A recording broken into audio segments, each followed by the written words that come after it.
তিনটা ফু দেওয়ার জন্য রব্বুল আলামিন একটা ফেরেশতা বানালেন। ইসরাফিল ফেরেশতা সৃষ্টির শুরু থেকে বিশাল সিংহাটাকে, সাইরেনটাকে, ট্রাম্পিটটাকে দুই ঠোঁটের মাঝখানে লাগিয়ে আল্লাহর আরশের দিকে তাকিয়ে আছে, কবে আমার প্রভু বলবে সাইরেনের মধ্যে বাঁশি বাজা। He is waiting.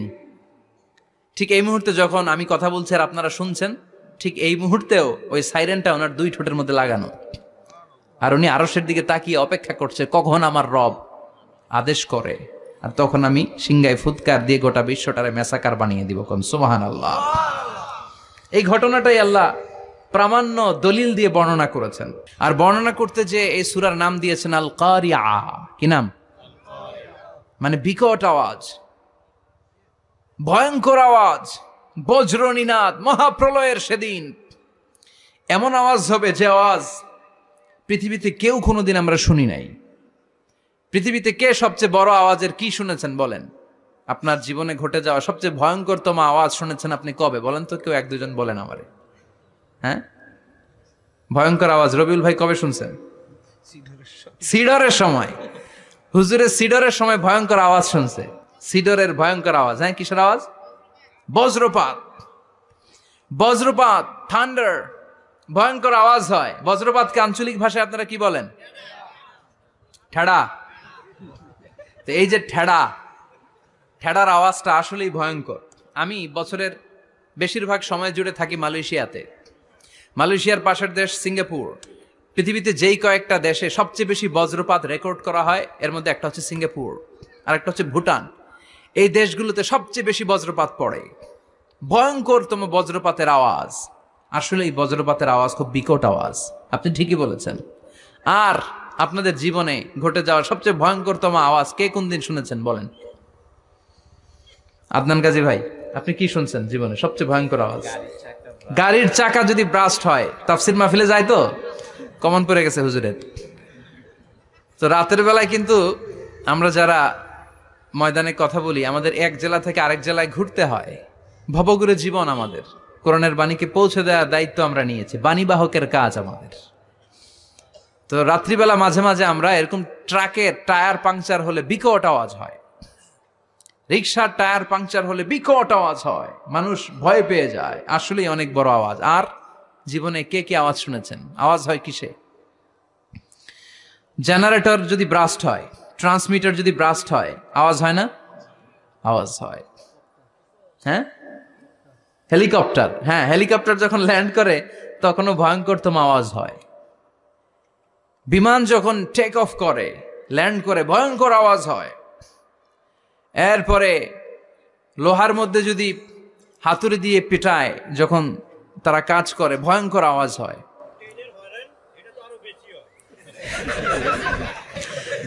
ট্রেনের যে হর্ন বাজায়, যে ট্রেন আসতেছে, মাঝখানে চমৎকার কথা বলেছেন, মাঝখানে ওই যে ক্রসিং থাকে, ক্রসিং আটকে দিয়ে একটা হুইসেল বাজায়, বিকট আওয়াজ হয়। আর এই তো বেরোচ্ছে। আর কি আছে এরকম আওয়াজ? কে কোথায় শুনছেন? হ্যাঁ, অ্যাক্সিডেন্টে আওয়াজ হয়। ভূমিকম্পেও মাঝে মাঝে ধপাস করে পড়ার আওয়াজ হয়।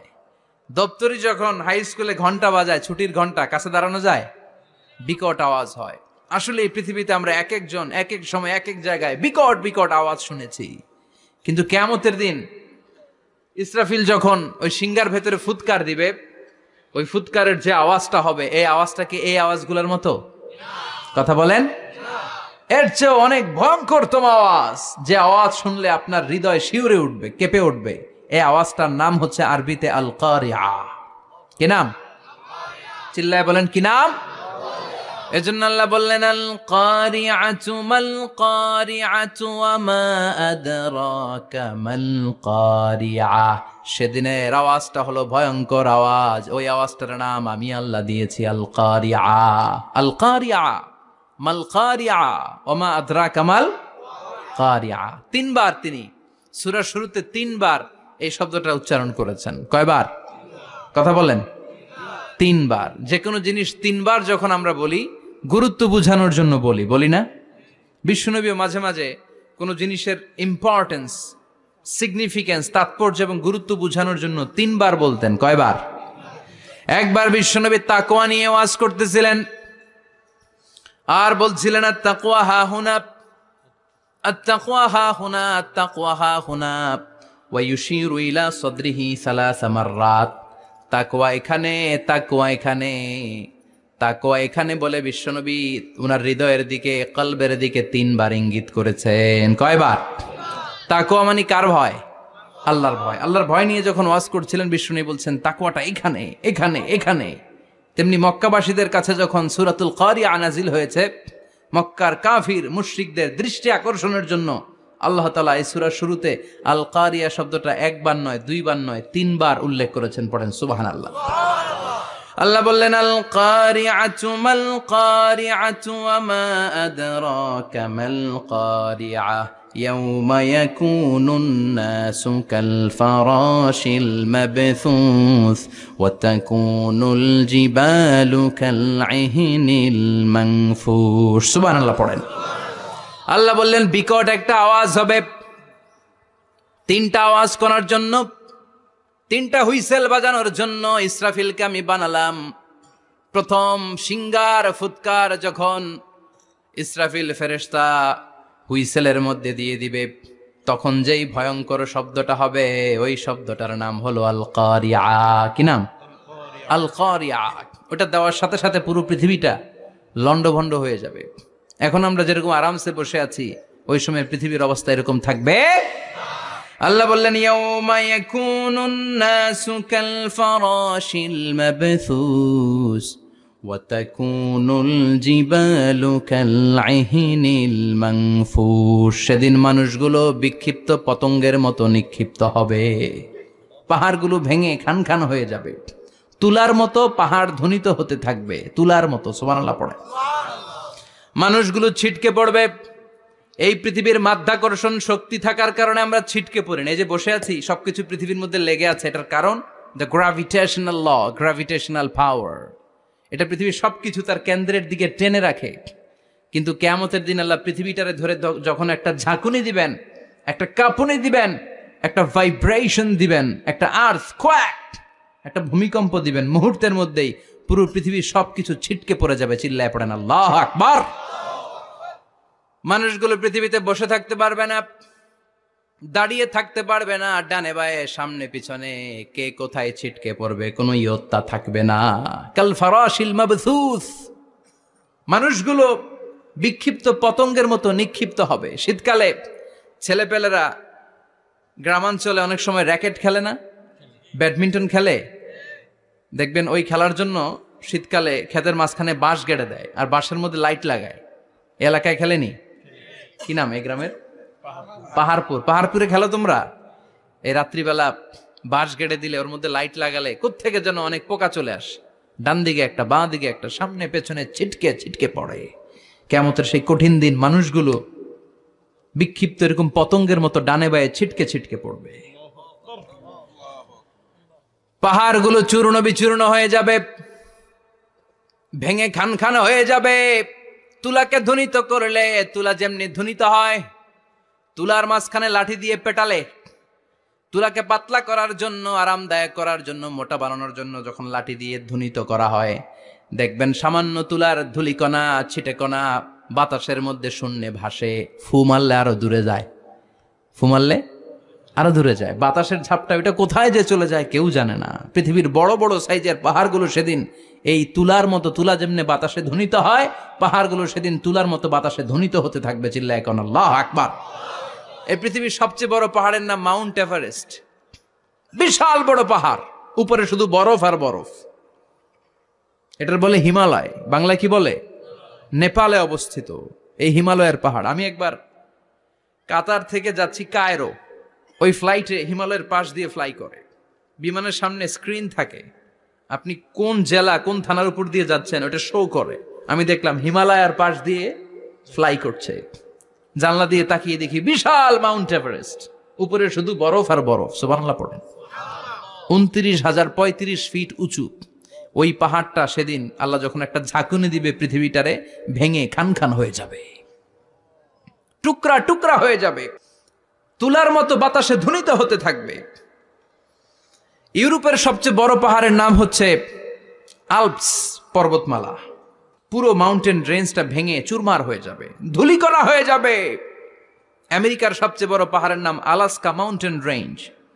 অ্যাটলাস বা ম্যাপ নিয়ে যাদের পড়াশোনা আছে দেখবেন ইউনাইটেড স্টেটস অফ আমেরিকা, এখানে নর্থ আমেরিকার পাশে বড় করে লেখা আলাস্কা, পুরোটাই পাহাড়, আমেরিকার সবচেয়ে উঁচু পাহাড়। এই পাহাড়গুলো সেদিন ভেঙে টুকরা টুকরা হয়ে যাবে। বাংলাদেশের ময়মনসিংহে আছে আমাদের এদেশের সবচেয়ে বড় পাহাড়, গাঢ় পাহাড়, নাম শুনছেন? আল্লাহ জানে কি জানি হবে সেদিন আমাদের পাহাড়ের অবস্থা। তাজিংডং বিজয়, বান্দরবানে কেউকারাডাং, চিম্বুকের চূড়ায় আমি উঠেছিলাম 2002 সালে। সেখানে পার্সোনাল প্রাইভেট কার নিয়ে যাওয়া যায় না, মাইক্রো নিয়েও যেতে পারবেন না। চাঁদের গাড়ি আছে একটা, ওইটা আলাদা এক্সট্রা 2-3টা ইঞ্জিন লাগানো, ওইটা দিয়ে টেনে টেনে আপনারা নেবে। উপরে সেনাবাহিনীর ক্যাম্প আছে। বাংলাদেশের 3য় বৃহত্তম পাহাড়। কিয়ামতের দিন আল্লাহ যখন একটা ঝাঁকুনি দিবে, পৃথিবীটারে যখন একটা নাড়া দিবে, আর ইসরাফিল যখন ফুৎকার দিবে, একটা পাহাড়ও টিকবে? চিল্লায় বলেন টিকবে? এজন্য আল্লাহ বললেন ইযা যুলজিলাতিল আরদু জিলজালাহা ওয়া আখরাজাতিল আরদু আসকালাহা ইযা রুজ্জাতিল আরদু রাজ্জাও ওয়া বুসাতিল জিবালু বাসসা। সেদিন যখন আল্লাহ একটা ভূমিকম্প তৈরি করবে, পৃথিবীটাকে যখন নাড়িয়ে দিবে, কাঁপিয়ে দিবে, একটা পাহাড়ও টিকবে না, সবগুলো পাহাড় তুলার মতো ধ্বনিত হতে থাকবে। মানুষগুলো ছিন্ন বিচ্ছিন্ন হয়ে ডানে বায়ে ছিটকে পড়বে, চন্দ্র সূর্য আলো থাকবে না, মানুষের চোখগুলো ছানা বড়া হয়ে যাবে। ফাইদা বারিকাল বাসারু ওয়া খাসাফাল কামারু ওয়া জুমিআশ শামসু ওয়াল কামার ইয়াকুলুল ইনসানু আইনাল মাফার। চাঁদে আলো থাকবে না, সূর্যে আলো থাকবে না, প্রক্সিমা সেন্ট্রাইতে আলো থাকবে না, Alpha Centauri A, Alpha Centauri B, Eta Carinae, Betelgeuse, Andromeda, একটার ভেতরেও সেদিন আলো থাকবে না, সবগুলো অন্ধকার হয়ে যাবে। সাগরের পানির মধ্যে সেদিন দাউ দাউ করে আগুন জ্বলবে। সেই দিনটার নাম হচ্ছে আল কারিয়া। মাল ওমা আদরাকা মাল। মানুষগুলো পাগল হয়ে যাবে। কেউ থাকবে তখন টয়লেটে, ইমাজিন কেমন ভাবে আল্লাহ নকশা এঁকেছেন। কেউ থাকবে টয়লেটে, কেউ থাকবে ক্ষেত খামারে, কেউ থাকবে অফিস আদালতে, কেউ থাকবে রান্নাঘরে, কেউ থাকবে মৌজ মাস্তির ভেতরে। ঠিক তখনই কিয়ামত হয়ে যাবে, কেউ পার পাবে না, সবার মুখে একটা চিৎকার, আইনাল মাফার। পালাবো কোথায়?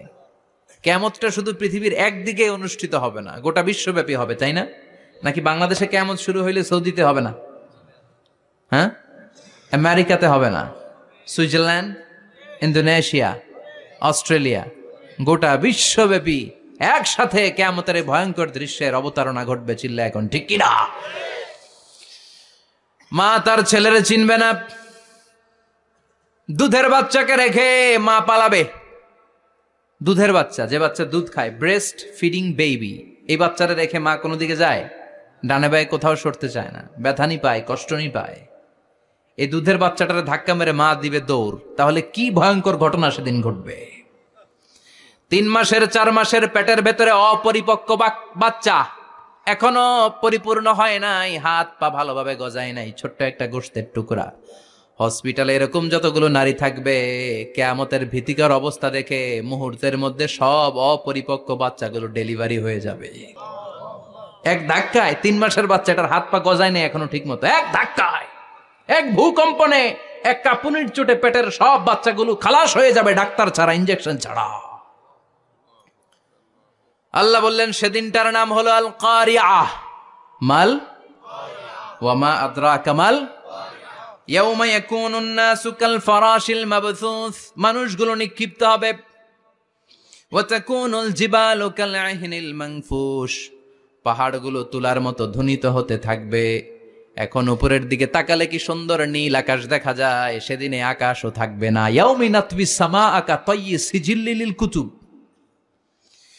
কাগজের পৃষ্ঠা যেমনি তোমরা ভাঙো, কাগজ যেমনি হাতের মুঠোয় নিয়ে তোমরা গুটিয়ে ফেলো, সেদিন এই বিশাল 7 আকাশটারও হাতের মুঠোয় নিয়ে গুটিয়ে ফেলবে কে? কাতাইয়ি সিজিল্লি লিল কুতুব, ক্যান ইউ ইমাজিন, আপনি কি কল্পনা করতে পারেন এই দৃশ্যপট যখন ঘটবে গোটা বিশ্বব্যাপী কি মেসাকার হবে। স্যাটেলাইট চ্যানেলগুলো ভেঙে দুমড়ে মুচড়ে পড়বে, পৃথিবীর যত বড় বড় টাওয়ারগুলো আছে ভেঙে আবাসিক এলাকার উপর পড়বে, পাহাড়গুলো ভেঙে খান খান সাগরের পানির ভেতরে দাউ দাউ করে আগুন জ্বলবে। বুর্জ আল খলিফা পৃথিবীর সবচেয়ে উঁচু টাওয়ার, ওইটার তো কিছু হবে না, ওই দিন কি হবে? ভেঙে যাইব, ভেঙে খান খান হয়ে যাবে, ভেঙে টুকরা টুকরা হয়ে যাবে। এবার আমি যখন হজে গিয়েছিলাম, জেদ্দা এয়ারপোর্টে নেমে মাক্কা যাচ্ছি প্রথমে ওমরার জন্য, তখন বাঁ দিকে অনেক দূরে দেখতে পেলাম কিংডম টাওয়ার। এটার কাজ চলতেছে, আগামী বছর, এই বছর অথবা আগামী বছর এটার খুলে দিবে। এটা বুর্জ আল খলিফা থেকে আরো উঁচু। বুর্জ আল খলিফা 818 মিটার উঁচু, আর এই কিংডম টাওয়ার 1000 মিটার উঁচু, মানে 1 কিলোমিটার উঁচু। কিয়ামতের ওই ঝাঁকুনি আর ভূমিকম্পের সময় এগুলো টিকবে একটাও? আরো যে টাওয়ার গুলো আছে, Shanghai tower, Taipei 101, Petronas twin tower, বাংলাদেশের 40, 50, 60 তালাগুলা টিকবে? আমাদের কুমিল্লা শহর তো এখন টাওয়ারের শহর হয়ে গেছে। একটা বড় ছাদের উপর থেকে কুমিল্লা শহরের দিকে তাকালে এটা কি কুমিল্লা না উত্তরা বুঝাই যায় না। এই টাওয়ারগুলো একটাও টিকবে? আওয়াজ করে বলেন, টিকবে? সে কথাই আল্লাহ বললেন, আল কারিআতু মাল কারিআতু ওয়া মা আদরাকা মাল কারিআ ইয়াউমা ইয়াকুনুন নাসু কাল ফারাশিল মাবথুস ওয়া তাকুনুল জিবালু কাল ইহনিল মানফুশ। কি দৃশ্য আল্লাহ আঁকলেন। প্রথমে একটা সাইরেন দেয়া হবে, দেয়ার সাথে সাথে ভেঙে চুরে সব সারখার, মানুষগুলো পাগলের মতো দৌড়াবে। ওমা হুম বিসুকারা ওয়ালাকিন্না আযাবাল্লাহি শাদীদ। মানুষগুলোর দৌড়াদৌড়ি দেখলে মনে হবে যে মাতালের মতো দৌড়াচ্ছে, রেড ওয়াইন খেয়ে, উইস্কি খেয়ে, মদ খেয়ে পাগলের মতো দৌড়াচ্ছে। আসলে মদ খায় নাই, উইস্কিও খায় নাই। সেদিন আল্লাহর আযাব এত ভয়ঙ্কর হবে, মানুষগুলো সব হয়রান হয়ে যাবে, মানুষগুলো পাগলের মতো দৌড়াবে। সাগরের পানিতে দাউ দাউ করে আগুন, স্যাটেলাইট ভেঙে খান খান, বিল্ডিংগুলো ভেঙে ভেঙে পড়ছে, পাহাড়গুলো ধ্বনিত হচ্ছে, গোটা বিশ্বব্যাপী বিকট আওয়াজ। পৃথিবীর যখন ঠিক এইরকম অবস্থা, আল্লাহ তাআলা ইসরাফিলকে বলবে, ইসরাফিল 3টা ফুৎকার দেওয়ার জন্য তোকে তৈরি করেছি, এবার দ্বিতীয় ফুৎকারটা দে। তাকে ফুৎকার দিতে হবে মোট কয়টা? আরো জোরে বলেন। সে কেবল একটা দিয়েছে, এবার দ্বিতীয় ফুৎকার দিবে। দ্বিতীয় ফুৎকার যখন সে দিবে, মুহূর্তের মধ্যে পৃথিবীর মধ্যে যত মানুষ আছে সবগুলো মরতে শুরু করবে। একটার পর একটা মালাকুল মাউত রুহু কবজ করতে শুরু করবে। মরবেন না শুধু একজন, চিল্লায় বলেন তিনি কে? কুল্লু মান আলাইহা ফানি ওয়া ইয়াবকা ওয়াজহু রাব্বিকা যুল জালালি ওয়াল ইকরাম ফাবিআইয়ি আলাই রাব্বিকুমা তুকাযযিবান। পৃথিবীর মধ্যে যা যা তোমরা দেখো সব হয়ে যাবে ফান। সব কি? ফান। আমরা বলি না ফানা ফানা, বলি ফানা ফানা হয়ে যাবে, কিছু থাকবে না, থাকবে একজন, চিল্লায় বলেন তিনি কে? এজন্য সব সময় আল্লাহর কাছে কামনা করবেন, আল্লাহ তুমি ঈমানের মরণ দাও। পড়ে না আমিন? ও আল্লাহ তুমি আমাদেরকে শাহাদাতের মরণ দাও। পড়ে না আমিন? আমাকে শহীদ করে সেই মিছিলে শামিল করে নিও, যে মিছিলের নেতা আমিরে হামজা খোবায়েবে খাব্বাব আল্লাহর কাছে ছিল অতি প্রিয়, শামিল করে নিও আমাকে শহীদ করে সেই মিছিলে শামিল করে নিও। পড়েন আমিন। বিশ্বনবী বলেন, শাহাদাতের তামান্না নিয়ে যদি, অন্তরে শাহাদাতের ইচ্ছা নিয়ে যদি, শাহাদাতের তামান্না নিয়ে যদি কেউ বিছানার মধ্যে ডায়রিয়া রোগে আক্রান্ত হয়েও মারা যায়, হার্ট অ্যাটাক করেও মারা যায়, স্ট্রোক করেও যদি মারা যায়, কিন্তু অন্তরে যদি শাহাদাতের তামান্না থাকে, কিয়ামতের ময়দানে শহীদদের সাথে তারে দাঁড় করাবে কে? ঈমানের পথে অবিচল থেকে আমার মরণ যেন হয়। পড়েন আমিন। আমার সাথে সাথে বলেন, ইমানের পথে অবিচল থেকে আমার মরণ যেন হয়, তোমারই কাছে মিনতি আমার, তোমারই কাছে মিনতি আমার, মহামহিম দয়াময়, ইমানের পথে অবিচল থেকে আমার মরণ যেন হয়। পড়ে না আমিন। ইমানের মৃত্যু এক আল্লাহ ছাড়া কেউ দিতে পারে না, শাহাদাতের মৃত্যু আল্লাহ ছাড়া কেউ দিতে পারে না। এজন্য আখের যদি ভালো হয়, সব ভালো তার, শেষ ভালো যার। বিশ্বনবী দোয়া করতেন, আল্লাহুম্মা রযুকনা হুসনাল খাওয়াতিম, আল্লাহুম্মা রযুকনা হুসনাল খাওয়াতিম। প্রতিদিন সব সময় নামাজের পরে পড়বেন, আল্লাহুম্মা রযুকনা হুসনাল খাওয়াতিম, আল্লাহুম্মা রযুকনা হুসনাল খাওয়াতিম। আল্লাহ আমাদের শেষটাকে ভালো করো, আমাদের শেষটাকে তুমি ইমানের উপর করো। পড়েন আমিন। অনেক আল্লাহওয়ালা নামাজি শেষ জীবনে মুরতাদ হয়ে যায়, নাস্তিক হয়ে যায়, আছে না নাই? মুফাসসিল ইসলামের নাম শুনছেন? অনেক ইসলামের বয়ান দিত লোকটা শুরু থেকে আমি তাকে চিনতাম। অনেক ইসলামের বয়ান করতো, ইসলামের পক্ষে এসে অনলাইনে কথা বলতো, আস্তে আস্তে আস্তে আস্তে নাস্তিক হয়ে গেছে। এজন্য বিশ্বনবী বলতেন, আল্লাহুম্মা রযুকনা হুসনাল খাওয়াতিম, আল্লাহ শেষটা আমার ভালো করো, আমার শেষটা যেন কালিমাতুত তাইয়্যিবা লা ইলাহা ইল্লাল্লাহর উপর হয়, আমার শেষটা যেন ঈমানের উপর হয়। পড়ে না আমিন। এক সাহাবা জিহাদের ময়দানে, বুখারীর বর্ণনা, যুদ্ধের ময়দানে সে সামনে যাই পাচ্ছে, লা তাজিদু শাযযা ওয়ালা ফাযযা ইল্লা ইয়াকতুলু বিসাইফি, বিশাল তলোয়ার নিয়ে আল্লাহু আকবার বলে বলে কাফের আর মুশরিকের বাচ্চাগুলোরে কচুকাটা করছে। সাহাবীরা দেখে পেছন থেকে বাহাবা দেয়, নবীর কাছে এসে খুশ খবর দেয়, ও নবী দেখেন আপনার সাহাবী দিন কায়েমের আন্দোলনে কালিমার পতাকাটারে জমিনের বুকে পতপত করে উড়ানোর জন্য কেমন করে যুদ্ধের ময়দানে, জিহাদের ময়দানে কাফের আর মুশরিকদেরকে কচুকাটা করছে। নবী দেখেন আজকের জিহাদের ময়দানে যুদ্ধের সব সওয়াব আল্লাহ এই সাহাবীরই দিয়ে দিবে। বিশ্বনবী বললেন, হুয়া ফিন্নার, সে জাহান্নামে যাবে। সাহাবীরা তো অবাক, জীবন বাজি রেখে তলোয়ার নিয়ে কাফিরদের সাথে যুদ্ধে ময়দানের মধ্যে লিপ্ত, একটার পর একটা কাফির গুলোরে হত্যা করে জাহান্নামের মেহমান করে পাঠিয়ে দিচ্ছে। এই লোকটা কেমন করে জাহান্নামী হয়? বিশ্বনবী বললেন, হুয়া ফিন নার, এই লোকটা জাহান্নামে যাবে, এরে কেউ বাঁচাতে পারবে না, জাহান্নামী। এক সাহাবী মনে মনে বলল, এই লোকটা কেমন করে জাহান্নামী হয়, আমি তার পেছনে পেছনে দেখবো তার শেষ পর্যন্ত কি ঘটে, কারণ নবী যা বলে এটা তো কোনোদিন মিথ্যা হতে পারে।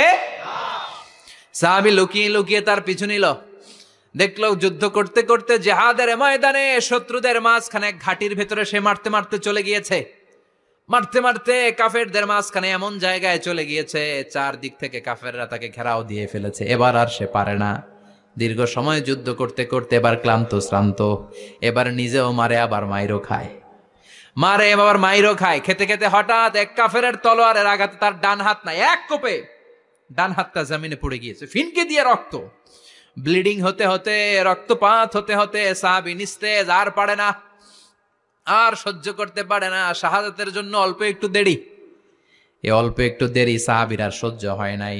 ওই সাহাবী নিজের তলোয়ারটা জমিনের মধ্যে গেড়ে তলোয়ারের উপর ঝাঁপিয়ে পড়েছে, তলোয়ারের এক মাথা পেটের এইখান দিয়ে ঢুকে পিঠের ওই পাশ দিয়ে বের হয়েছে।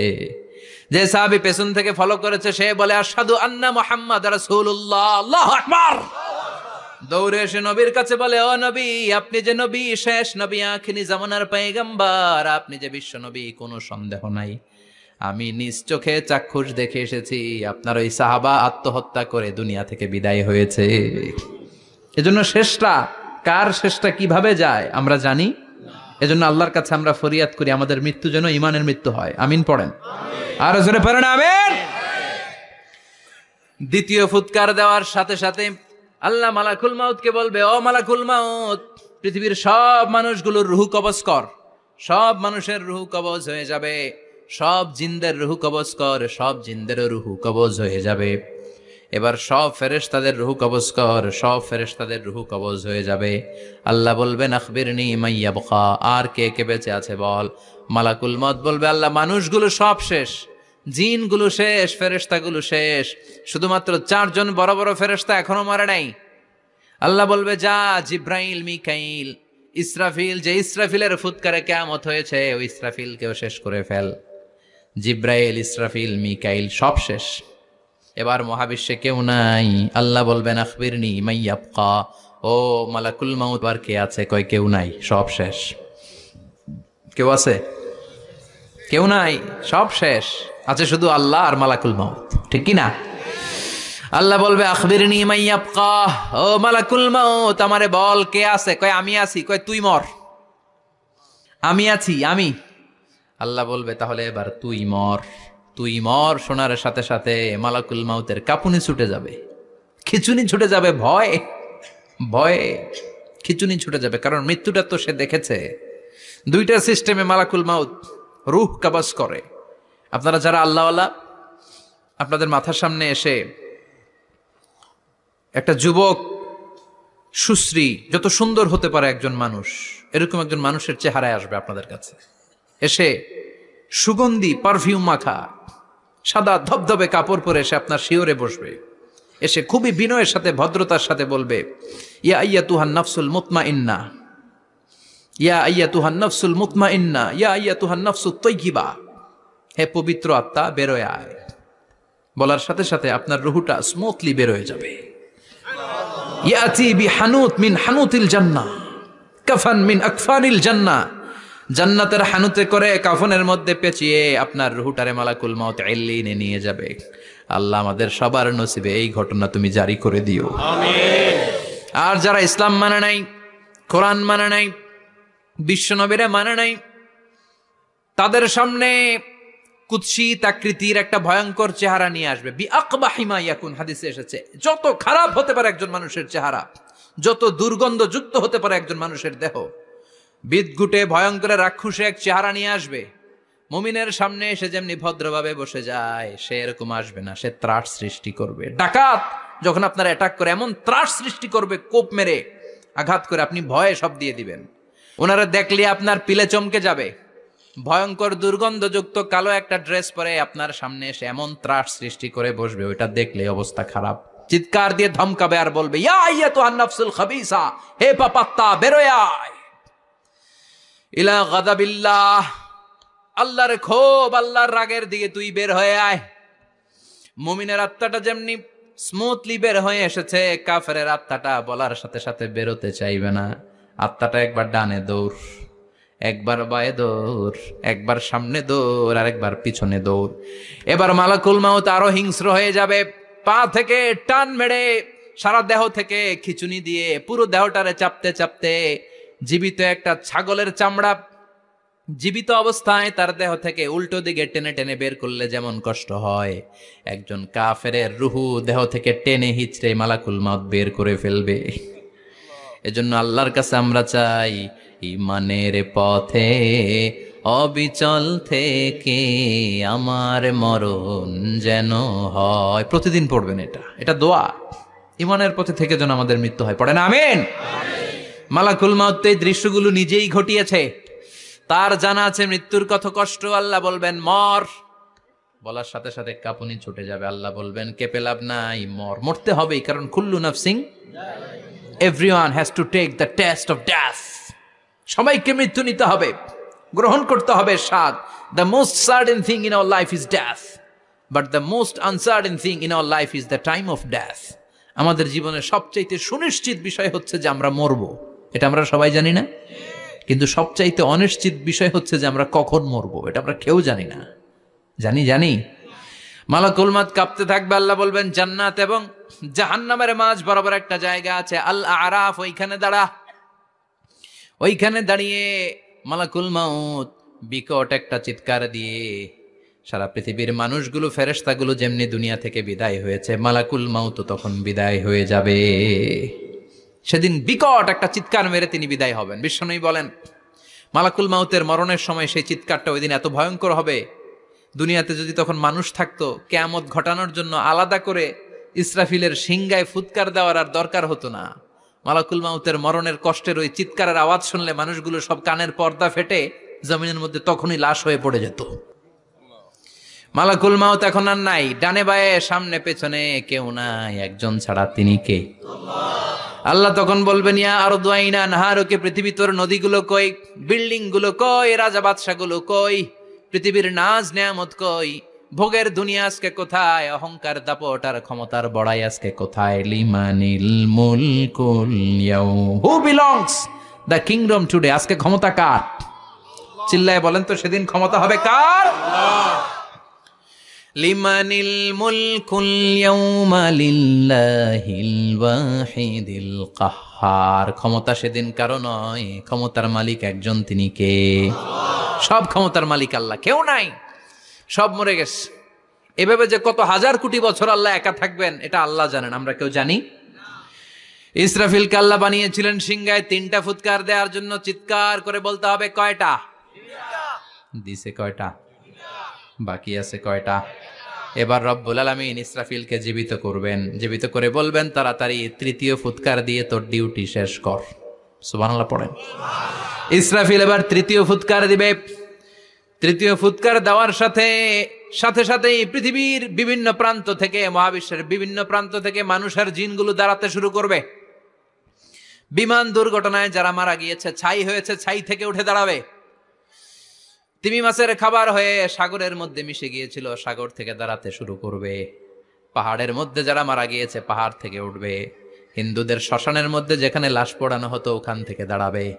মানুষগুলো কবর থেকে উঠবে, যে যেখানে মারা গিয়েছে সেখান থেকে দাঁড়াবে। মিনহা খালাকনাকুম ওয়া ফিহা নুঈদুকুম ওয়া মিনহা নুখরিজুকুম তারাতান উখরা, মাটি থেকে বানালাম, মাটির কবরে পাঠালাম, আবার মাটির কবর থেকে দাঁড় করায় দিবে কে? মানুষগুলো দাঁড়াবে। মুমিন বান্দারা চোখ কচলাতে কচলাতে বলবে, মান বাআসানা মিন মারকাদিনা, قالوا من بعثنا من مرقدنا هذا ما وعد الرحمن وصدق المرسلون। মুমিন বান্দারা চোখ ডলতে ডলতে বলবে, ঘুম ভাঙালো কে? ঘুম ভাঙালো মরার কোকিলে, ঘুম ভাঙাইয়া গেল রে হে মরার কোকিলে, কয় না? এটা মরা কোকিল আবার ঘুম ভাঙায়, ব্যাটারি দিছে মনে এটার ভিতরে। আমার ঘুম ভাঙালো কে? মুমিনরা, আপনারা দাদা আসছে, আনন্দের ঘুম দিবেন সেদিন কবরে। 3টা প্রশ্ন আপনারে করা হবে। মার রব্বুক, তোর রবের নাম কি? তোমার ধর্মের নাম কি? এই লোকটারে চিনো নাকি, ওনার নাম কি? এবার বলবে 3টা প্রশ্নের উত্তর কোত্থেকে শিখলা, কও কোত্থেকে শিখছেন? বলতে হবে কোরআন থেকে শিখেছি। 4টার উত্তর যখন করতে পারবেন, ইফসাহু লাহু কবরুহু 70 যিরাআন, কবরটারে 70 হাত লম্বা করে দেয়া হবে। ওয়াইফতাহু লাহু বাবুন ইলাল জান্নাহ, আপনার কবরের ভেতরে থেকে জান্নাতের দিকে একটা ঘর করে দেয়া হবে। জান্নাতের সুঘ্রাণওয়ালা সুবাতাস আপনার কবরের মধ্যে এসে ধাক্কা মারবে। জান্নাতে ঢোকা লাগবে না, আপনার ওই কানেকশন দিয়ে আসবে। এয়ার কন্ডিশনের যে রুমগুলো আছে, ওই রুমগুলোর ভিতরে না ঢুকলো, দরজার আশেপাশ দিয়ে হাঁটলেও একটা ঠান্ডা ঠান্ডা বাতাস আছে না নাই? দেহের মধ্যে লাগে। জান্নাতে আপনার ঢোকা লাগবে না, কবরের মধ্যে শুয়ে শুয়ে জান্নাতের সুবাতাস পাবেন। এবার বলবে ফাইউল বাসুলিবাসু আহলিল জান্নাহ, জান্নাত থেকে আনা 2টা জান্নাতি সেট পোশাক আপনারে পরিয়ে দেয়া হবে। এবার আপনারে বলা হবে আহলান ওয়া সাহলান, কংগ্রেচুলেশন, খোশ আমদেদ, তোমার জন্য কংগ্রেচুলেশন, সুস্বাগতম। 3টার পরে 4র্থ প্রশ্নের উত্তরও পেরেছ, জান্নাতের পোশাক তোমারে পরিয়ে দিলাম, আর কোনো কাজ নাই, এবারের মতো খেলা শেষ, এবার ঘুমাও। কি করো? কথা বলেন, ঘুমাও। নাম কানাউমিল আরুস, বাসর রাতে বর যেমনি কনেকে নিয়ে শান্তির ঘুম দেয়, এরকম ঘুম দাও। তোমার ঘুম কেউ ভাঙাতে পারবে না ইসরাফিলের 3 নাম্বার ফুৎকার ছাড়া। সুবহানাল্লাহ পড়বেন না? সেই ঘুম ভেঙে যাবে, চোখ ডলতে ডলতে বলবে, মান বাআসানা মিন মারকাদিনা হাযা মা ওয়া'দার রহমান ওয়া সাদাকাল মুরসালুন। চোখ ডলতে ডলতে বলবে, কে আমাদের ঘুম ভাঙালো? ফেরেশতারা বলবে, হাযা মা ওয়া'দার রহমান, এটা সেই দিন যে দিনের ওয়াদা দিয়েছে কে? আজকের দিনটা হলো ফাইনাল দিন, আজকের খেলাটা হবে ফাইনাল খেলা, দ্য ফাইনাল ডে। আজকে বিচারের দিন। ওই যে শুনছিলা যাররা যাররা বিচার হবে, ওই বিচার আজকে অনুষ্ঠিত হবে। পৃথিবীর বুকে যে বিচারগুলো হয় নাই সেদিন ওই বিচারগুলো করবে কে? আল্লাহ। পৃথিবীর বুকে যে ধর্ষণের বিচার হয় নাই ওই দিন ওই ধর্ষণের বিচার আছে না নাই? পৃথিবীর বুকে যে অন্যায় ভাবে বিচার বহির্ভূত হত্যাগুলো করা হয়েছে, ক্রস ফায়ার গুলো দেয়া হয়েছে, গুম করা হয়েছে, খুন করা হয়েছে, সেদিন এই বিচারগুলো আছে না নাই? পৃথিবীর বুকে জুলুম করে একজনের জমি আরেকজন মাইরা খাইছে, ওনার দাপট ছিল, ওনার উপরে কোনো কথা ছিল না গ্রামে, কিন্তু কিয়ামতের ওই কঠিন দিনে এগুলোর বিচার আছে না নাই? বিচার যদি না থাকতো, all the worldly life it's a joke. বিচার না থাকলে পৃথিবীটা এটা একটা জোক, এটা একটা খেলাধুলা। অবশ্যই বিচার থাকতে হবে, বিচারের কাঠগড়ায় তোমাকে দাঁড়াতে হবে। চিল্লা এখন ঠিক কিনা? সবাই দাঁড়াবে। The day of resurrection, the day of কিয়ামা, আল কারিয়া মাল ওয়া মা আদরাকা মাল। বিশ্বনবী বলেন উলঙ্গ হয়ে দাঁড়াবে সব। ইহশারুন নাসু ইয়াউমাল কিয়ামাতি হুফাতান উরাতান মুশাতান গুরলা। সেদিন মানুষগুলো উলঙ্গ, গায়ে জামা নাই, পেটে দানা পানি নাই, পায়ের মধ্যে জুতা নাই, সব উলঙ্গ। ভাবতেছেন না খালি শুনতেছেন? ভাবতেছেন যে ওই দিন আপনিও দাঁড়াবেন, আমিও দাঁড়াবো, আমাদের সবাইকে দাঁড়াতে হবে। অবশ্যম্ভাবী, ওটা থেকে পার পাওয়ার কোনো সুযোগ আমাদের নাই। চিল্লা এখন ঠিক কিনা? আল্লাহ বললেন কাআন সাফসাফা লা তারা ফিহা আওয়াজান ওয়ালা আমতা। Level playing field. এক জায়গা থেকে কোটি কোটি মানুষ এক নজরে দেখা যাবে। সবগুলো উলঙ্গের মতো দৌড়াবে, পেটে দানা পানি নাই, খাওয়া দাওয়া নাই, ক্লান্ত শ্রান্ত পেরেশান। আকাশের সূর্যটা একেবারে মাথার কাছে চলে আসবে। আল্লাহর আরশের ছায়া ছাড়া সেদিন কেউ কোনো ছায়া পাবে না। আল্লাহ এই কঠিন দিন তোমার আরশের নিচে এই গুনাহগার বান্দাদেরকে তুমি ছায়া করে দিও। আল্লাহর আরশের ছায়া ছাড়া সেদিন কোনো ছায়া নাই। সূর্যের তাপে মাথার মগজগুলো ভাতের মাড়ের মতো গলে গলে নাকের ছিদ্র দিয়ে কানের ছিদ্র দিয়ে বেয়ে বেয়ে পড়বে। মানুষগুলো ক্লান্ত শ্রান্ত পেরেশান, ক্ষুধার জ্বালায় তৃষ্ণার জ্বালায় জিহ্বাটা বের হয়ে যাবে। 50,000 বছর হবে সে দিনটা লম্বা। কয় হাজার? 50,000 বছর। পাগল হয়ে যাবে মানুষ, পাগল। মা আয়েশা বললেন ইয়া রাসূলুল্লাহ, ইয়া হাবিবাল্লাহ, ভয়ঙ্কর সেদিন মানুষগুলো দাঁড়াবে, নারী পুরুষ কারো গায়ে জামা নাই, তাহলে কি মানুষের লজ্জা লাগবে না? Don't they feel any shy, any shame? No shame. কোনো লজ্জা থাকবে না? কাপড় না থাকলে লজ্জা লাগার কথা না? মায়ে সেটাই বললেন নবী, ওই কঠিন দিন কারো গায়ে জামা নাই, তাহলে কি লজ্জা শরমের কোনো ব্যাপার নাই? বিশ্বনবী বলেন আয়েশা রে, ওই দিনটা এত ভয়ঙ্কর, কার গায়ে জামা আছে কার গায়ে নাই টেরও পাওয়া যাবে না। ইয়াউমা ইয়াফিরুল মারউ মিন আখিহি ওয়া উম্মিহি ওয়া আবি। নিজের সাথে মিলান, সবাই নিজের নিজের মায়ের সাথে মিলান। সেদিন ভাইকে দেখে ভাই পালাবে। আপনার ভাইকে আপনি পরিচয় না দিয়ে পালিয়ে যাবেন। আপনার ছোট বোনটারে দেখে পরিচয় না দিয়ে আপনি দৌড়াবেন। আপনার কলিজার টুকরা সন্তানটারে নাকি আপনি চিনবেন না। আপনার প্রিয়তমা স্ত্রী আপনারে চিনবে না, আপনি তারে চিনবেন না। বাবা আপনারে পরিচয় দিবে না, মা পরিচয় দিবে না। যেই মা ছেলের জন্য নিজের জীবন বিলিয়ে দেয়, আছে না নাই? যেই বাবা ছেলের সন্তানের কল্যাণের জন্য নিজের জীবনটারেও বিলিয়ে দিতে কুণ্ঠাবোধ করে না, ওই বাবা ছেলেরে পরিচয় দিবে না। মা মেয়েরে চিনবে না, বন্ধু বন্ধুরে চিনবে না, পীর সাহেব মুরিদরে চিনবে না, মুরিদ পীর সাহেবরে চিনবে না, মুসল্লি ইমাম সাহেবকে চিনবে না, ইমাম মুসল্লিকে চিনবে না, নেতা কর্মীরে চিনবে না, কর্মী নেতারে চিনবে না, কেউ কাউরে চিনবে না। সাধারণ মানুষ আপনারে কি করবে? নবীরাও বলবে ইয়া নাফসি। সব নবীর মুখের জিকির ইয়া নাফসি, ইয়া নাফসি। বাঁচানোর কেউ নাই। 50,000 বছর মানুষগুলো ছুটতে ছুটতে সৈয়দনা আদম আলাইহিস সালামের কাছে যাবেন। নূহ আলাইহিস সালাম, ইব্রাহিম আলাইহিস সালাম, মূসা আলাইহিস সালাম, সবাই বলবে পারবো না, আমাদের পক্ষে করা কিছু সম্ভব না। আজকে আল্লাহ এত রাগান্বিত হয়েছে, এত রাগান্বিত আল্লাহ পৃথিবীতে কোনোদিন হন নাই। আবার এর চেয়ে বেশি রাগান্বিত সামনেও কোনোদিন হবেন না। আজকে আল্লাহর সামনেই যাওয়া যাবে না। পরে সাইয়েদনা ঈসা আলাইহিস সালাম বলবেন, সাজেশন আছে আমার কাছে, সাজেশন। আজকের এই কঠিন দিনে কোন নবী আল্লাহর সামনে দাঁড়াতে পারবে না, একমাত্র আখিরি জামানার পয়গম্বর বিশ্ব নবী মুহাম্মদুর রাসূলুল্লাহ ছাড়া সাল্লাল্লাহু।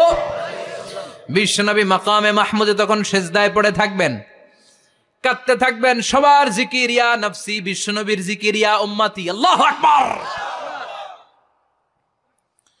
আল্লাহ বলবেন, নবী আর কাঁদবেন না, মাথা তুলেন। ইরফা রাসাক, ও নবী মাথা তুলেন। সাল তুতা, আজ কি যা চাবেন আমি তাই দেব। ওয়াশফা তুশাফা, যার জন্য সুপারিশ করবেন কবুল করে নেব। কঠিন দিন, ওই ভয়ঙ্কর দিনের ভয় অন্তরে থাকার দরকার আছে না নাই? ওই দিনটার নাম আল কারিয়া, আমাল আমা আদরাকা মাল। এরপর আল্লাহ বললেন, ফাআম্মা মান সাকুলাত মাওয়াজিনুহু ফাহুয়া ফি আইশাতির রাদিয়াহ ওয়া আম্মা মান খাফফাত মাওয়াজিনুহু ফাউম্মুহু হাওিয়া ওয়া মা আদরাকা মা হিয়া নারুন হামিয়া। পড়েন আল্লাহু আকবার। দেখেন বর্ণনাটা কেমন করে দিচ্ছেন আল্লাহ। বললেন, সেদিন আমি মিজানের পাল্লায় তোমাদের সব কিছুর ওজন দেব। মিজানের বহু বচন হচ্ছে মাওয়াজিন। মিজান মানে দাড়ি পাল্লা, মিজান মানে কি? বহু বচন কি? মাওয়াজিন। আল্লাহ বললেন, ফাআম্মা মান সাকুলাত মাওয়াজিনু, এই মিজানের পাল্লা যদি কেউ ভারী করতে চান, একটা দোয়া সকাল সন্ধ্যা পড়বেন, সুবহানাল্লাহি ওয়া বিহামদিহি সুবহানাল্লাহিল আযীম। আমার সাথে সাথে আওয়াজ করে পড়েন, সুবহানাল্লাহি ওয়া বিহামদিহি সুবহানাল্লাহিল আযীম, সুবহানাল্লাহি ওয়া বিহামদিহি সুবহানাল্লাহিল আযীম। বিশ্বনবী বলেন, এই দুইটা বাক্য জিহ্বায় উচ্চারণ করতে পাতলা, আল্লাহর কাছে বড্ড প্রিয়, কিন্তু মিজানের পাল্লায় রেখে দিলে ওজন হয়ে যাবে, বিশাল ওজন, আপনার ওজনের পাল্লা ভারী করে ফেলবে। সেদিন আল্লাহ মিজানের পাল্লায় জাররা জাররা হিসাব করবেন। মিজানের শাব্দিক সুন্দর অর্থ হচ্ছে নিক্তি পাল্লা। কি পাল্লা? কথা বলেন, ঘুমে ধরছে? শেষ করে দেই, আর 2-1 মিনিট। তাও জিনা। ওয়াজ শুনবেন তো না চলে যাবেন? সব জিনা। তো মিজানের পাল্লার শাব্দিক বাংলা অর্থ হচ্ছে, সুন্দর অর্থ হচ্ছে নিক্তি পাল্লা। দাড়ি পাল্লাতে আলু মাপে, ডাল মাপে, চাল মাপে, এগুলো মাপে। নিক্তি পাল্লাতে স্বর্ণ মাপে, ঠিক কিনা? দাড়ি পাল্লা দিয়ে স্বর্ণ মাপতে দেখছেন? নিক্তি পাল্লা দিয়ে মাপে, কারণ দাড়ি পাল্লায় খুব সূক্ষ্ম হিসাব করা যায় না। 2-4টা চাল ডাল বেশি কম এদিকে যাক ওদিকে যাক তেমন সমস্যা নাই, কিন্তু স্বর্ণ যদি কিছু বেশি কম যায়, আমও শেষ, সালাও, ব্যবসা শেষ। ক্রেতা পাইয়ে গেলে উনি লাভবান, আমি পাইয়ে গেলে আমি লাভবান। এজন্য স্বর্ণ মাপতে হয় নিক্তি পাল্লা দিয়ে। নিক্তি পাল্লার এখন মিটার বের হয়েছে, ওটার মধ্যে একটা চুল ছিঁড়েও যদি আপনি 2-3টা চুল ফেলে দেন, ওইটা ওজনে এসে যাবে, পয়েন্ট এত এত, এটার ওজন আছে। সুবহানাল্লাহ পড়েন।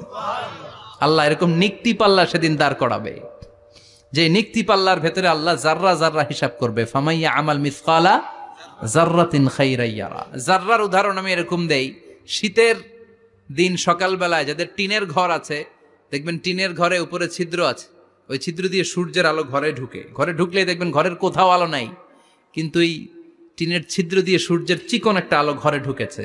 ওটা সামনে দেখলে, সামনে গেলে দেখবেন যে ওই আলোটার মধ্যে পাতলা পাতলা ধুলা বালি উঠতেছে, ঘরের কোথাও দেখা যায় না, কিন্তু ওইটার মধ্যে দেখা যায়।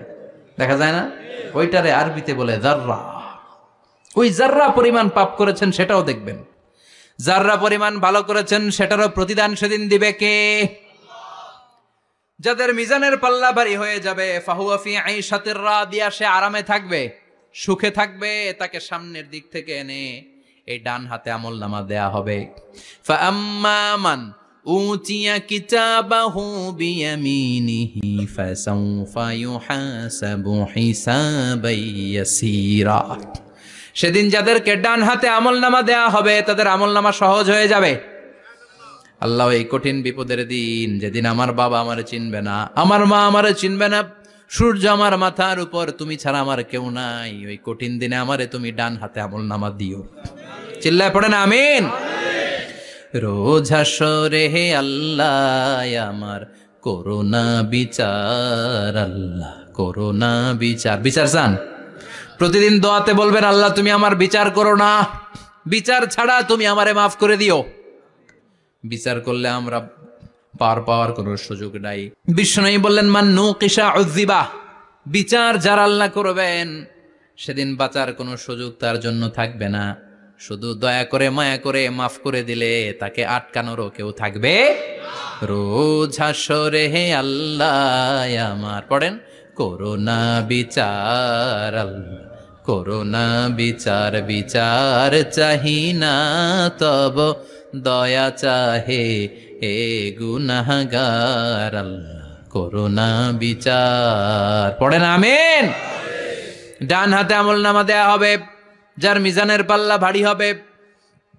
আর ফাআম্মা মান উতিয়া কিতাবাহু ওয়া আম্মা মান খাফফাত মাওয়াজিনুহু, আর যার মিজানের পাল্লা হালকা হয়ে যাবে, ফাউম্মুহু হাওিয়া, তার জন্য আছে ধ্বংস। ওয়া মা আদরাকা মা হিয়া নারুন হামিয়া, এটা কেমন ধরনের ধ্বংস জানো নাকি? নারুন হামিয়া, দ্য ব্লেজিং ফায়ার, জ্বলন্ত আগুন। তাদেরকে আর ডান হাতে আমলনামা না, তাদেরকে পেছন দিক থেকে এনে বা হাতে আমলনামা দেয়া হবে। আল্লাহ এটা থেকে তুমি আমাদেরকে বাঁচাও। ওয়া আম্মা মান উতিয়া কিতাবাহু ওয়ারাআ যাহরিহি ফাসাউফা ইয়াদউ সুবুরা, ওরা আমলনামা নিতে চাইবে না। যাদেরকে ডান হাতে আমলনামা দেয়া হবে আনন্দে উৎফুল্ল হয়ে ওরা তাকবীর দিবে, লিল্লাহি তাকবীর।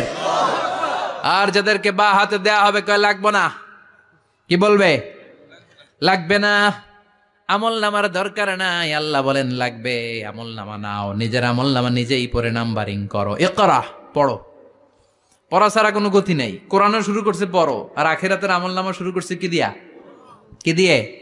ইকরা কিতাবাকা কাফা বিনাফসিকাল ইয়াউমা আলাইকা হাসিবা। আমলনামা পড়ো, নিজেই দেখো কি আমলনামা করেছো। আপনি যে আজকে তাফসীর মাহফিলে আছেন, এটা থাকবে না আপনার আমলনামায়? আজকের এশার সালাত যে জামাতে পড়লেন, আমলনামায় থাকবে না? ছোটবেলা থেকে শুরু করে আজ অবধি আপনি যেখানে যেটা যখন যেইভাবে করেছেন, একেবারে ছোট্ট ছোট্ট থেকে শুরু করে মাঝারি থেকে শুরু করে বড় বড় কাজগুলো সবগুলো আমলনামায় তুলে দিবে কে? আপনার তো আনন্দের শেষ নাই। আপনার আমলনামায় আছে খালি জামাতে নামাজ, মা বাবার খেদমাত, শিরক আর বেদাতের বিরুদ্ধে জিহাদ, হকের পক্ষে আপনার স্লোগান, ইসলামের পক্ষে আপনার আন্দোলন। আপনি ইসলামের জন্য জীবনটারে বিলিয়ে দেওয়ার জন্য রাজি ছিলেন। আপনি জ্বলে উঠেছিলেন আপন শক্তিতে। আপনার তো ভালো ভালো কাজগুলো দিয়ে আমলনামা ভরপুর। কিন্তু যাকে বা হাতে আমলনামা দেয়া হবে সে পড়তে চাইবে না, কারণ খুললেই দেখে আকাম আর কুকাম।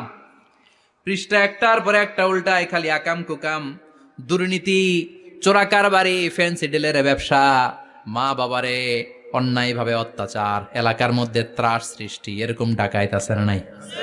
পাপ দিয়ে যার জীবন সাজানো, ওকে আমলনামা পড়তে চাইবে? ও দেখবে যে ইসলামরে বিভিন্ন জায়গায় যে বাঁশ দিছে, ওগুলো আছে না নাই? ইসলামের বিরোধিতা করেছে, কোরআনের বিরোধিতা করেছে, হকের বিরোধিতা করেছে, শাহবাগের মঞ্চে উঠে ভাষণ দিয়েছে, এরকম আছে না নাই? যত যত জায়গায় ইসলামের বিরোধিতা সব পাবে সে তার আমলনামায়, সে তো পড়তে চাইবে না। সে বলবে মালি হাযাল কিতাবি লা ইউগাদিরু সগীরাতান ওয়ালা কাবীরাতান ইল্লা আহসাহা। এটা কেমন আমলনামা, ছোট যা করেছি সেটাও আল্লাহ দিয়েছে, বড় যা করেছি সেটাও দিয়েছে, ঠিক কি না? সে দেখে অবাক, সে বলবে লাগবে না। আল্লাহ বলবে পর। সবাই সবার আমলনামা মিলায় নে, কোনোটা বাদ গেল কিনা। সুবহানাল্লাহ পড়েন। কি আহকামুল হাকিমিন আমরা পেয়েছি। Recheck, cross check and double check. আবার চেক করে দেখ। আমরা মহা খুশি, ইসলাম বিরোধীরা মহা দুঃখে থাকবে। বলবে হায় হায় কি আমলনামা, এই আমলনামা অনুযায়ী যদি আমার বিচার হয়, মায়ের তো একটাও মাটিতে পড়বে না, ঠিক কিনা? কি করা যায়, কি করা যায়? ফোন দিয়ে আটবে। এবার মনে মনে খুঁজে পাবে দুনিয়াতে তো মিথ্যে কথা কম বলি নাই, মিছা কথা কম কই নাই, দেখি আজকে একটা মিথ্যা কথা বলে পার পাওয়া যায় কিনা। সে বলবে আল্লাহ আমার কথা আছে। আল্লাহ বলবে কি কথা? কে আল্লাহ এটা তো আমার আমলনামা না। একটা সিস্টেম, একটা প্রসিডিউর। সে দেখবে যে লেটস চেক, ট্রাই করে দেখি পালানোর সুযোগ আছে কিনা। বলবে আল্লাহ এটা তো আমার আমল নামা না, তোমার ফেরেশতারা ভুল করে আরেকজনেরটা আমারে দিছে। আরেকজনেরটা সলিমুদ্দিনটা আমি কলিমুদ্দিনে দিয়ে দিছি। আল্লাহর ফেরেশতারা ভুল করে? কথা বলেন। আল্লাহ বলবে না এটা তোরই আমল নামা। সে বলবে না আল্লাহ, এই এত খারাপ কাজ তো আমি করি নাই, আমি তো এত খারাপ ছিলাম না, আমি ভালো মানুষ। আমার আমল নামা না, আরেকজনের আমল নামা আমাকে দেয়া হয়েছে। আল্লাহ বলে আমি যদি প্রমাণ করে দিতে পারি এটা তোরই আমল নামা, কি হবে? সে বলবে আল্লাহ প্রমাণ করে দিতে পারলে দেখা যাবে। আল্লাহ বলবে কেরামান কাতিবিন, আমার স্পেশাল দুইজন ফেরেশতা, তাদের কাছে তোমার এই আমল নামার একটা ব্যাকআপ ফাইল আমার আছে। সুবহানাল্লাহ কোন। কেরামান কাতিবিন ইয়ালামুনা মা তাফআলুন।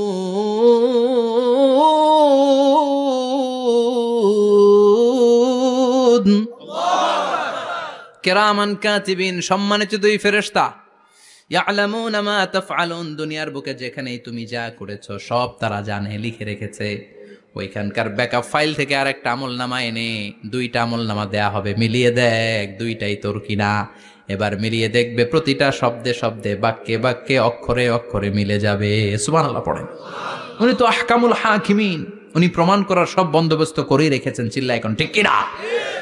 তারপরও নাফরমান কুলাঙ্গার গদ্দার বলবে আল্লাহ আমি করি নাই, দুইটাই আমার না, আমি এগুলো করি নাই, আপনার কেরামান কাতিবিন ভুল কইরা আমারে দিয়েছে, আমি কি করব, আমি তো ভালো মানুষ। আল্লাহ বলবেন তোর মাথাটা উপরের দিকে কর, তোর গলার নিচে এইখানে আমি একটা লকেট দিয়েছি। সুবহানাল্লাহ পড়েন। এই লকেটের মধ্যে দুনিয়ায় তুই যা বলেছিস যা করেছিস সব আমি লিপিবদ্ধ করে রেখেছি। নুখরিজু লাহু ইয়াওমাল কিয়ামাতি কিতাবান ইয়ালকাহু মানশুরা, সব মানুষের গলার মধ্যে আমি একটা ছোট্ট লকেট দিয়ে রেখেছি। ওয়া কুল্লা ইনসানিন আলজামনাহু তায়রাহু ফি উনুকিহি ওয়া নুখরিজু লাহু ইয়াওমাল কিয়ামাতি কিতাবান ইয়ালকাহু মানশুরা। তোর মাথাটা উপরের দিকে কর, তোর গলার মধ্যে ছোট্ট একটা সিম কার্ডের মতো লকেট আমি ঝুলিয়ে দিয়েছি। দুনিয়াতে যখন যা করেছিস যা বলেছিস সব আমি সিস্টেমে এটার ভেতরে ঢুকিয়ে দিয়েছি, সব আছে এইখানে। ওকুল্লা ইনসান, সবার আছে। আলজামনাহু তায়রাহু ফি উনুকি ওয়া নুখরিজু লাহু ইয়াওমাল কিয়ামাতি কিতাবান ইয়ালকাহু মানশুরা। প্রতিটা মানুষের গলায় এটা দেয়া, বাঁচার কোনো উপায় নাই। আল্লাহ সেখান থেকে আরেকটা প্রিন্ট আউট বের করে বলবেন দেখ মিলে যায় কিনা। গাদ্দার দেখবে এটাও মিলে যায়, বাঁচার উপায় আছে। এরপরও লাস্ট চান্স, আবার বাঁচার জন্য বলবে আল্লাহ আমি করি নাই। আল্লাহর কাছে প্রমাণ করে দেওয়ার মতো আরো হাজারো পদ্ধতি আছে না নাই? আল্লাহ বলবেন ইয়াহসাবুল ইনসানু আল্লান নাজমা ইযামা বালা কাদিরিনা আলা আন নুসাউইয়া বানানা। আমি তোর প্রতিটা আঙ্গুলের ফিঙ্গারপ্রিন্ট আমার কাছে সংরক্ষণ করে রেখেছি। তোর আমলনামার উপরে তোর ফিঙ্গারপ্রিন্ট আছে, আর আমার কাছে তোর নাম সহ তোর ফিঙ্গারপ্রিন্ট আছে, তোর 14 গোষ্ঠীর ফিঙ্গারপ্রিন্ট আমার আছে। সুবহানাল্লাহ কইবেন না? এটা দিয়ে আল্লাহ ধরে ফেলবেন। এই ফিঙ্গারপ্রিন্ট মিলে না, এই হাতের আঙ্গুলের ছাপ, এটা আবিষ্কার করেছে ফ্রান্সিস গ্যালটন নামে একজন সায়েন্টিস্ট 1880 সালে। 1500 বছর আগে কোরআনে সূরাতুল কিয়ামার ভেতরে ফিঙ্গারপ্রিন্টের কথা বলে দিয়েছে কে? আল্লাহ। কি আজীব কথা! আঙ্গুলের এই ছাপ খেয়াল করে কোনোদিন দেখছেন? এখানে ছোট্ট ছোট্ট এরকম গোল গোল গোল গোল গোল গোল গোল গোল ছাপ আছে। একটা আঙ্গুলের সাথে আরেকটা আঙ্গুলের মিলে না। আমার এই আঙ্গুলের সাথে এটা মিলবে না, এটার সাথে এটা মিলবে না। আমার 10টা আঙ্গুলের সাথে মিলবে না, একটার সাথে আরেকটা না, আলাদা আলাদা। এই পৃথিবীতে যদি 600 কোটি মানুষ থাকে তাহলে 6000 কোটি হাতের আঙ্গুল, একটা আঙ্গুলের সাথে আরেকটা আঙ্গুলের কোনো মিল আছে? কারিগরটা কে? স্রষ্টাটা কে? আবার যারা সিগনেচার দিতে পারে না তাদের টিপসই আছে না নাই? এখন দেশের বাইরে যেতে চাইলে ইমিগ্রেশনে ফিঙ্গারপ্রিন্ট আছে না নাই? সব জায়গায় লাগে। এটাকে বলে বায়োমেট্রিক অথেন্টিকেশন। গত বছর 2 এর আগে বাংলাদেশও সিম কেনার জন্য সবাইকে দেয়া লাগছে না? আপনি দেশে বিদেশে ঘুরতে যাবেন, ফিঙ্গারপ্রিন্ট লাগবে, সিকিউরিটি পারপাস আপনাকে দিতে হবে। ফিঙ্গারপ্রিন্ট দিতেই হবে আপনার। আর পায়ের মধ্যে যেটা আছে এটাকে ফুটপ্রিন্ট কি বলে? ওইটা প্রাণীদের ক্ষেত্রে কাজে লাগে। প্রাণী গণনা করতে বাঘ শুমারি হয় সুন্দরবনে। আমাদের সুন্দরবন কিন্তু অর্ধেক আমাদের অর্ধেক ইন্ডিয়ার। তো কাদের বাঘ কোনটা, কোন এলাকায় কয়টা বাঘ আছে এটার হিসাব আছে। তো বাঘ গনে কি করে? বাঘের চেহারা তো একরকম, আর কাছে যেহেতু গনার সুযোগ নাই, এটা গনে পায়ের ছাপ দেখে। বাঘের তো হাত নাই, 4টাই পা। এই পায়ের একটা বাঘের পায়ের ছাপের সাথে আর একটা বাঘের পায়ের ছাপের মিল নাই। সুবহানাল্লাহ পড়ে। আবার কাবা ঘরের পাশে ছোট্ট একটা জায়গা আছে, ওই জায়গায় একজন নবীরও ফুটপ্রিন্ট আছে না নাই? ওয়াত্তাখিযু মিম মাকামি ইব্রাহিমা মুসাল্লা, ইব্রাহিমের ফুটপ্রিন্ট যেইখানে আছে ওই জায়গাটারে নামাজের জায়গা বানাও। সাইয়েদনা ইব্রাহিম আলাইহিস সালামের পায়ের ছাপ আছে, আদম আলাইহিস সালামের ফুটপ্রিন্ট আছে অ্যাডামস পিকে। এইভাবে আল্লাহ বললেন তোর আঙ্গুলের ছাপ আছে, আমল নামাটা খোল। আল্লাহর অথেন্টিকেশন থেকে আঙ্গুলের ছাপ, আমল নামার আঙ্গুলের ছাপ দুটোই মিলে যাবে, আর কোনো চোরামি করার সুযোগ তার থাকবে নাকি? কথা বলেন। মিথ্যা বলে আল্লাহর কাছ থেকে সেদিন বাঁচার কোনো সুযোগ আছে? একটার পর একটা প্রমাণ দিয়ে আল্লাহ প্রমাণ করেই ছাড়বেন, এটা আর কারো আমল নামা নয়, এটা তোর আমল নামা। চিৎকার করে বলেন ঠিক কিনা? তারপরে বলতে চাইবে আমি করি নাই। আল্লাহ বলবেন আল ইয়াউমা নাখতিমু আলা আফওয়াহিহিম ওয়া তুকাল্লিমুনা আইদিহিম ওয়া তাশহাদু আরজুলুহুম বিমা কানু ইয়াকসিবুন। আজকে তোর ঠোঁট দুইটা আমি সেলাই করে দিলাম, তোর মুখ দিয়ে আর কথা বলার অধিকার নাই, তোর হাত এবার সাক্ষী দিবে। হাত বলবে আমি পাপ করেছি, অন্যায় করেছি, আমি শুট করেছি, আমি অন্যায়ভাবে মানুষের উপর চড়াও হয়েছি, হামলা করেছি, আঘাত করেছি। পা বলবে, পা দিয়ে হেঁটে হেঁটে আমি গানের কনসার্টে গিয়েছি, মদের আড্ডাখানায় গিয়েছি, জুয়ার আসরে গিয়েছি, ঠিক কিনা? অন্যায় করার জন্য পা দিয়ে গিয়েছি, ব্রেন দিয়ে চিন্তা করেছি। একটার পর একটা অন্তর থেকে শুরু করে সারা দেহের প্রতিটি অঙ্গ প্রত্যঙ্গ সেদিন সাক্ষ্য দিবে। সেদিন আল্লাহর দরবার থেকে, আল্লাহর মুআখাজা থেকে পালাবার সুযোগ নাই। আল্লাহ অনেক ছাড় দিছে দুনিয়ার বুকে। খেয়াল রাখবেন, আল্লাহ ছাড় দেয় কিন্তু ছেড়ে দেয় না, তাই না? আল্লাহ কি দেয়? কিন্তু ফেরাউনরে ছাড় দিছিল, ছেড়ে দিছে? আবু জাহেলকে কি দিছে? ছাড়, ছেড়ে দেয় নাই। নমরুদকে কি দিয়েছে? এখনো অনেককে আল্লাহ ছাড় দেয়। অনেক দাপট, অনেক ক্ষমতা, অনেক অন্যায় আল্লাহ ছাড় দেয়, কিন্তু আল্লাহ ছেড়ে দেওয়ার সত্তা না। আল্লাহ যখন ধরবে পালানোর জায়গা থাকবে না, ঠিক কিনা? এজন্য আল্লাহ বললেন সেই দিনটা ভয়ঙ্কর দিন। দিনটার নাম হচ্ছে আল কারিয়া। মাল ওয়ামা আদরাকা মাল। কিয়ামতটারে দেখছেন আপনারা? দেখছেন না? আমি চেষ্টা করেছি আপনাদের চোখের সামনে তুলে ধরতে। অনেকটা দেখা গেছে না কিয়ামত? দেখা গেছে। ভয় হয়, অন্তরে কি ভয় লাগে? হৃদয় আমাদের পাষাণ হয়ে গেছে।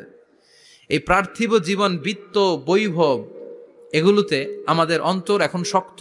এই অন্তর নরম হতে চায় না, এ চোখ দিয়ে পানি নামতে চায় না, অন্তরগুলো আমাদের পাথর। এই মাহফিলগুলোর উদ্দেশ্য হচ্ছে হৃদয়টাকে নরম করা, আখেরাতমুখী করে দেয়া।